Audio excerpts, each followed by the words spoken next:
Baay'ee kabajamtoota fi jaalatamtoota keenya akkam bultan jirtu nageenyi badhaadha. Lafaa fi bakka jirtanitti nageenyi keenya isin biraa haa ga'u jechuu jaalanna akkam jirtu. Nagaan jireenya akkamii jabaattanii nutis nagaa jirra isinis bakka nagaa fayyaa qabaatan yeroo ta'u qabu nagaa dheedan jiriin jenna. Yoo yaa jenne harka fuunee akkam maatii jaalalaa maatii kabajaa maatii ulfinaa nagaami akkam lafa keessa roobni roobaa jira akkam biyya isin jirtanitti roobni roobaa jira. Akka roobni roobu immoo sa'aatiin kun sa'aatii asmaraati waan ta'eef sa'aatii qonnaan bulaan waan qabu maasaa fi sanyii fi biyyee maasatti darbuudha.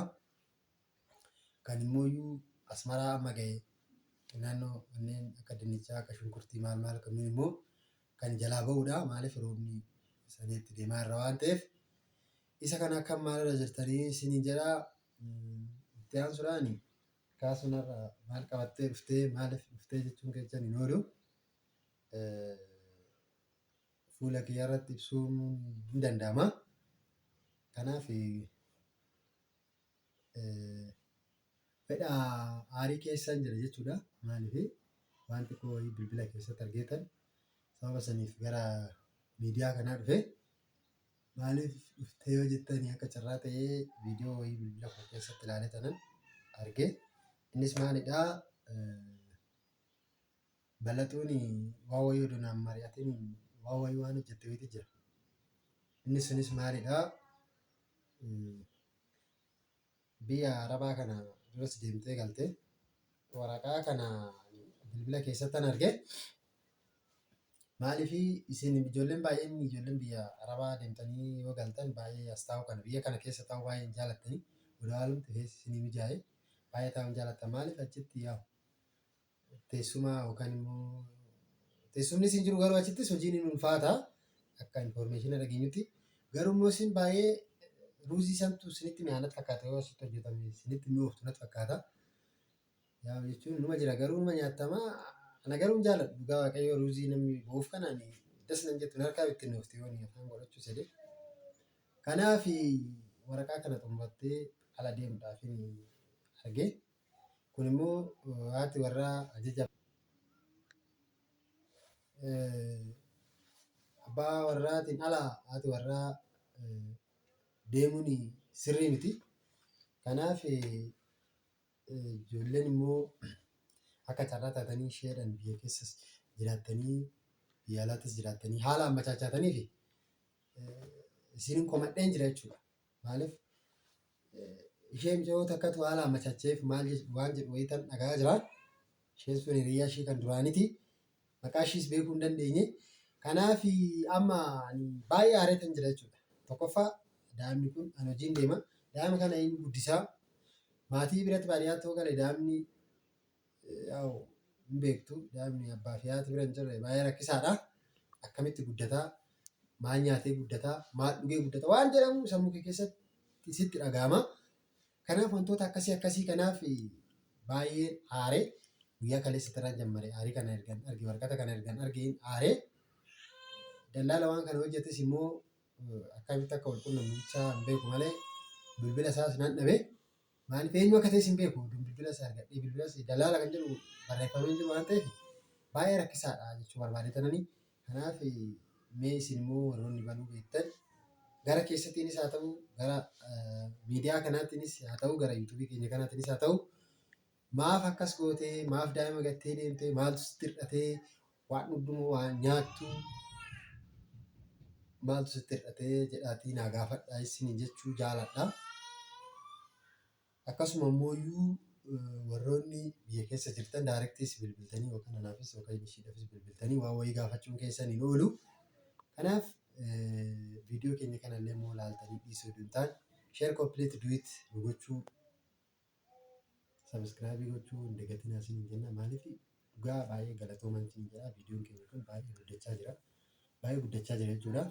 Sadarkaa xumuraarra gahaa jira jechuudha. Baay'ee tokko namatti tola. Kanaaf isin immoo warroonni viidiyoo keenya kana nu guddisaa jirtan warroonni viidiyoo keenya kana nu ilaalaa jirtan lafaa fi bakka jirtanitti nageenyi waaqayyoo isiniif haa baay'atu jechaa. Akkasuma immoo warroonni akka kiyyaa warroonni haati manaa keessan ala deemtanii deemtee galte dubartiis haa ta'u dubartoonnis ala deemtanii galtan warri dhiiraa immoo haati manaa keessan ala deemtee isiniif galte qabannaa keessan tolchaa isiniin jechuu jaaladha. Nama isheen waraqata kana gooteef malee gadi hin lakkisu jechuudha. Maaliif waraqaan fee waan fee haa ta'u birriin fedhe bahee waan fedhe haa ta'u ani gadi hin lakkisu. Maaliif daa'imnis rakkisaadha waan ta'eef jireenya isitti hojjetamu achittis hojjetamuu danda'a waan ta'eef kanaaf wanta akkanaa kun gaarii miti. Isin immoo bal'atu gorsaa gara keessattiinis haa ta'u gara miidiyaa keenya kanaatiinis haa ta'u barreeffamaanis haa ta'u galmafeenis haa ta'u bal'atu gorsaa isiniin jira. Naa akkasan isiniin jechuu jaaladhaa. Sinan jaaladhaa. Jaalalli keenya jaalala hidda citee inni dhaami Oromoo hidda citee dhiigee cinne nuuf haa ta'u isiniin jecha viidiyoo keenya kanas immoo deebichi yeroo tokko ilaaltee hojjettu deemuun gaariidha. Gaaruun immoo isinmee haalli yeroo ammaa kana biyya ormaatiitti jiru baay'ee rakkisaadha. Haalli nageenyaas haa ta'u walumaa hundumaanuu jechuudha baay'ee rakkisaadha. Meesiin maal jettu warroonni biyyoota ishee taatan maal jettu meesiin adeemtuu dhiisii jettu moo lakkii bal'atu hin deemu jettu moo kana immoo sun koomentii irratti naa barreessaa. Maaliif adeemtu sana jettanii yaa nama as gaddaduun hin ta'u lakkii maaliif deemtii qabii yoo jettanis nan qabaa. Kanaaf mee isin maal jettu koomentii irratti naa barreessaa isiniin jira.